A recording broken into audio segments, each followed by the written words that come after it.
Hello दोस्तों, आप सभी का स्वागत है हमारे यूट्यूब चैनल पर। इस वीडियो में आपको बताने वाले हैं विलोपन विधि से रैखिक समीकरण का हल कैसे करें।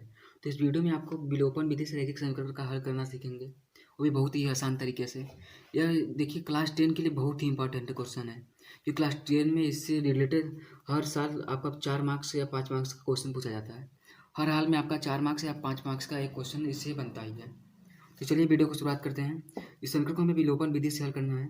तो सबसे पहले हमें क्या दिया है, और सर यही दिया है, तो चलिए हम इसको अब हल करते हैं। तुम्हारा क्या है समीकरण पहला, 3x + 4y = 10। यही हमारा समीकरण 1 है, इसको बना देंगे समीकरण 1। समीकरण 1 है हमारा। और समीकरण 2 हमारा क्या है, 2x - 2y = 2। ये हमारा समीकरण 2 है, तो इसको नाम देंगे समीकरण 2। समीकरण 2 हो गया हमारा। अब यहाँ पर हम क्या लिखेंगे, यहाँ पर देखिए हमें यक्स या विलोपन विधि में क्या होता है, या तो हम यक्स का मान बराबर करें या तो हम वाई का मान बराबर करें। यहाँ पर हम यक्स का मान बराबर कर सकते हैं और वाई का मान बराबर कर सकते हैं। किसी एक का मान बराबर करके उसको हमें काटना होता है। तो यहाँ पर लिखेंगे हम समीकरण 1 और समीकरण 2 से। समीकरण 1 व समीकरण 2 से। समीकरण 1 और 2 हमारा क्या है, इसको हम लिख लेते हैं सबसे पहले। 3x + 4y = 10 समीकरण 1 है हमारा। समीकरण 2 है 2x - 2y = 2। ये हमारा समीकरण 2 है। तो हमें क्या करना होगा, देखिए यहाँ पर हम यदि हम x का पोर्शन अगर बराबर करें तो यहाँ पर देखिए हमारे 3x है और यहाँ पर 2x। यहाँ पर अगर हम समीकरण 1 में 2 का गुणा कर देंगे और समीकरण 2 में यहाँ पर 3 का गुणा कर देंगे तो हमारा बराबर हो जाएगा। तो यहाँ पर लिख देंगे हम समीकरण 1 में 2 से गुणा तथा समीकरण 2 में 3 से गुणा करके घटाने पर यहाँ पर देखिए हमने x वाला पोर्शन बराबर किया है। तो यहाँ पर देखिए समीकरण में हमें क्या करना है, 2x 3x 2 से, तो यहाँ पर 2 का गुणा अगर 3x में करेंगे क्या आ जाएगा हमारा 6x। तो जाएगा 6x प्लस अगर 2 का गुणा 4y में करेंगे तो क्या आ जाएगा हमारा 8y। और यदि हम 2 का गुणा 10 में करेंगे तो क्या आ जाएगा हमारा 20 हो जाएगा।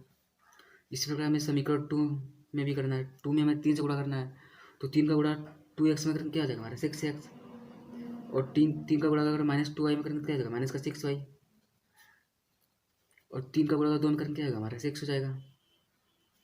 इसे हमें घटाना है तो हमें यहाँ पर चिन्ह बदल जाएगा। यहाँ पर देखिए प्लस का चिन्ह है तो यहाँ पर माइनस हो जाएगा, यहाँ पर माइनस चिन्ह है यहाँ पर प्लस हो जाएगा, यहाँ पर प्लस है तो यहाँ पर माइनस हो जाएगा, क्योंकि घटाने पर चिन्ह बदल जाता है। यदि हम इसको जोड़ते तो हमारा चिन्ह नहीं बदलता, घटा रहे तो इसलिए हमारा चिन्ह बदल जाएगा। तो यहाँ पर देखिए प्लस का 6 है और माइनस का 6 है, यहाँ पर प्लस का 6x है और माइनस का 6x है, तो हमारा क्या जाएगा 0 हो जाएगा। तो यहाँ पर इसको हम काट देंगे, क्योंकि 0 के यहाँ पर हम काट देंगे, कोई एक ही मतलब है हमारा। तो यहाँ पर अगर हम यहाँ पर देखिए प्लस का 6y है और 8y प्लस का, तो 8y + 6y क्या हो जाएगा हमारा, 8 में 6y जोड़ेंगे तो क्या हो जाएगा हमारा 14y। यहाँ पर जाएगा 14y बराबर 20 में से अगर हम 6 घटाएंगे तो क्या आ जाएगा हमारा 14 आ जाएगा।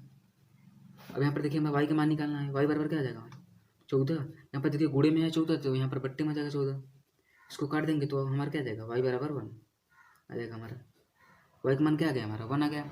y का मान हम समीकरण 1 या फिर समीकरण 2 में रखकर आसानी से x का मान निकाल सकते हैं। तो यहाँ पर देखिए हम y का मान समीकरण 1 में रखते हैं, तो यहाँ पर लिखेंगे y का मान समीकरण 1 में रखने पर, यहाँ पर देखिए y का मान आप समीकरण 1 में रखिए या फिर समीकरण 2 में रखिए, आप आसानी से x का मान निकाल सकते हैं। तो समीकरण हमारा क्या था, यहाँ पर देखिए समीकरण हमारा क्या है 3x + 4y = 10। या तो आप समीकरण 1 में रखिए y का मान, या समीकरण 2 में, हमारे x का मान निकल जाएगा आसानी से। तो पर हमने समीकरण 1 ले लिया है, तो यहाँ पर क्या है 3x + 4y = 10। सबसे पहले हम इसको लिख लेते हैं, यहाँ पर हम लिख लेते हैं इसको। चलिए इसको हम लिख लेते हैं, हमारा क्या था समीकरण 3x + 4y = 10। यही है हमारा समीकरण 1। तो हमें y का मान क्या रखना है, एक जो अभी हमने यहाँ पर निकाला था y का मान 1, तो हमें इस जहाँ जहाँ y है वहाँ वहाँ हमें 1 रखना होगा। तो y जहाँ जहाँ है वहाँ पर हम 1 रख देते हैं। चलिए यहाँ पर हमारा क्या हो जाएगा 3x + 4, तो y की जगह हमें क्या रखना है 1 रखना है, 1 इधर हमारा 10 है 10 रहेगा। यहाँ पर देखिए क्या हो जाएगा हमारा 3x प्लस, यदि 4 में 1 का गुणा करेंगे तो क्या आ जाएगा हमारा 4 आ जाएगा।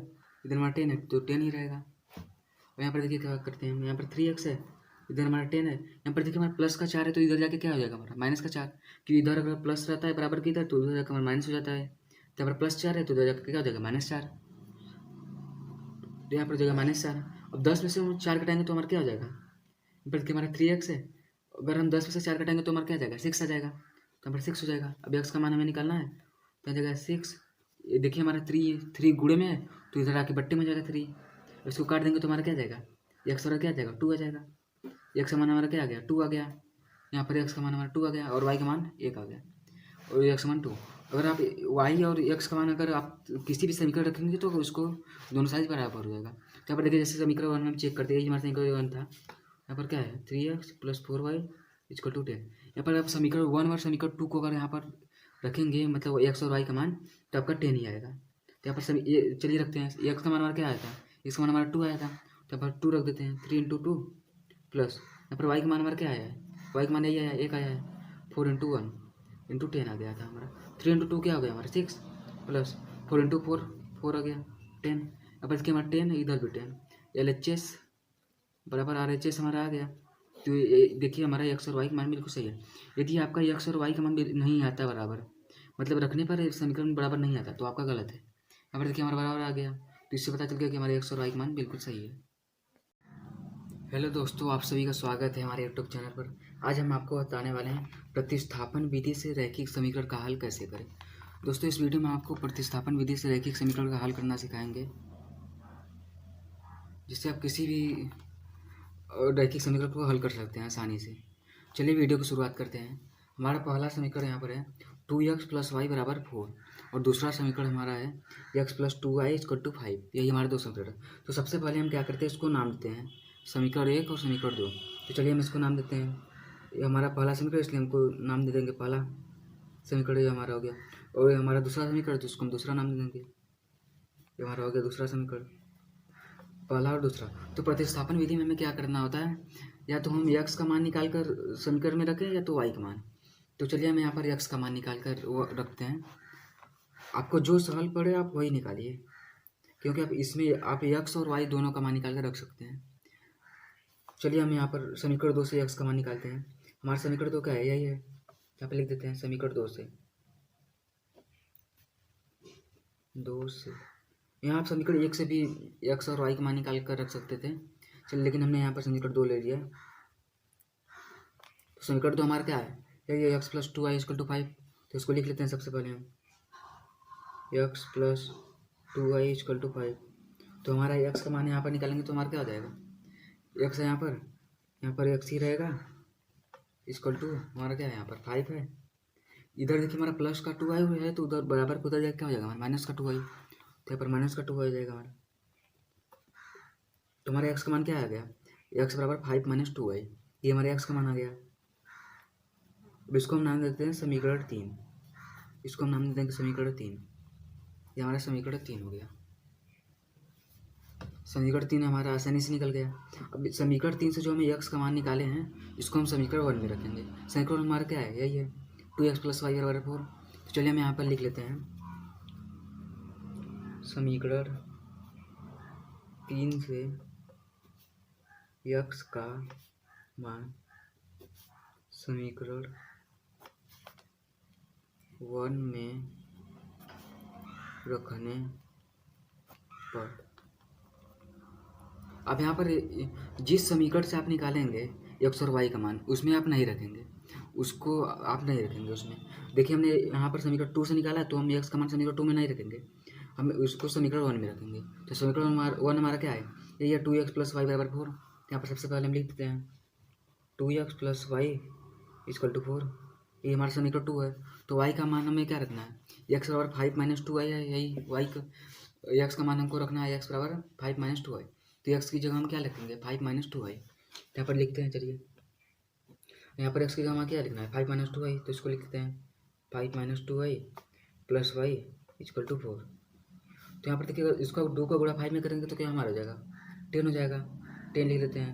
-2 का गुणा अगर 2y में होगा क्या होगा हमारा 4y हो गया, फिर प्लस का y है, y ऐसे ही रहेगा, फिर प्लस बराबर उधर क्या है 4 ही रहेगा।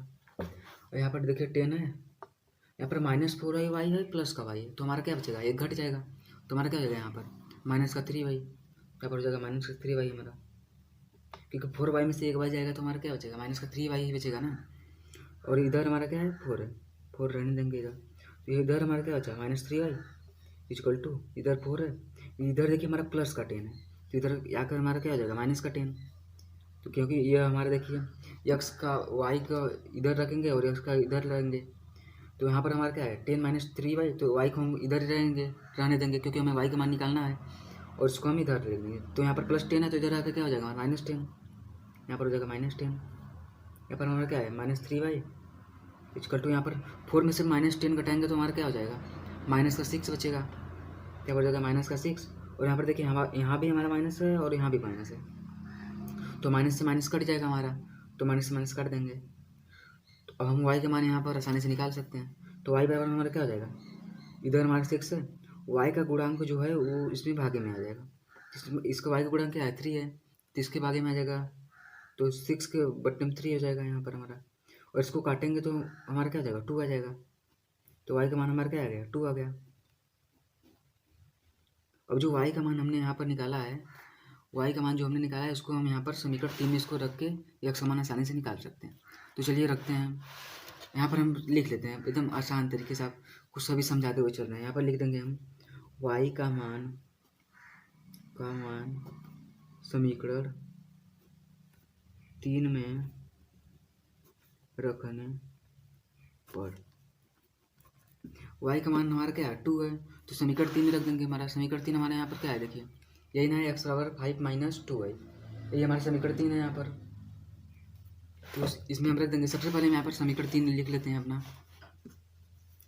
हमारा समीकरण 3 क्या आता है, इस तरह x बराबर 5 - 2y, तो y का मान हमने क्या निकाला यहाँ पर 2 निकाला, तो 2 को हम यहाँ पर y की जगह रख देंगे तो हमारे x का मान आसानी से आ जाएगा, तो हमारे x बराबर क्या हो जाएगा 5 है, 5 रहेगा इधर -2 है, और y का मान क्या है हमारा 2 है, तो 2 × 2 हो जाएगा हमारा, यहाँ पर क्या हो जाएगा x बराबर 5 - 4 हो जाएगा, क्योंकि 2 × 2 क्या होता है हमारा 4 होता है, तो 4 हो जाएगा हमारे यहाँ पर, तो यहाँ पर x बराबर क्या हो जाएगा 5 में से 1 जाएगा क्या हमारा बचेगा, और 5 में से 4 जाएगा क्या बचेगा हमारा, 5 में से 4 जाएगा क्या बचेगा 1 बचेगा, तो हमारे x का मान क्या आ जाएगा 1, और y का मान हमारा क्या आया था 2, तो यहाँ पर यही हमारा मान आएगा x बराबर 1 और y बराबर 2, और आपको यहाँ पर रखेंगे अगर x बराबर y का मान तो हमारा बराबर आएगा, देखिए हमारे x का मान क्या था 1 था, तो 1 हो गया और +2, तो यहाँ पर 2 1 जा 1 2 हो जाएगा, +2 4 आ गया हमारा, तो एकदम हमारे x और y का मान एकदम सही है, और दोनों बराबर नहीं आता तो हमारे x और y का मान गलत हो जाता। इसी प्रकार यहाँ पर रखते हैं, चलिए हम x का मान हमारा क्या था 1 था और y का मान 2 था, तो 2 दूना 4 हो जाएगा, 4 और 1 5, देखिए इधर भी हमारा 5 आ गया और इधर भी 5, दोनों अगर बराबर है तो इस प्रकार हमारे x और y का मान एकदम मतलब एकदम सही है, और बराबर नहीं आता तो हमारा गलत हो जाता। तो यही देखिए हमने एकदम आप लोगों को एकदम आसान तरीके से लिख कर बताया है पूरी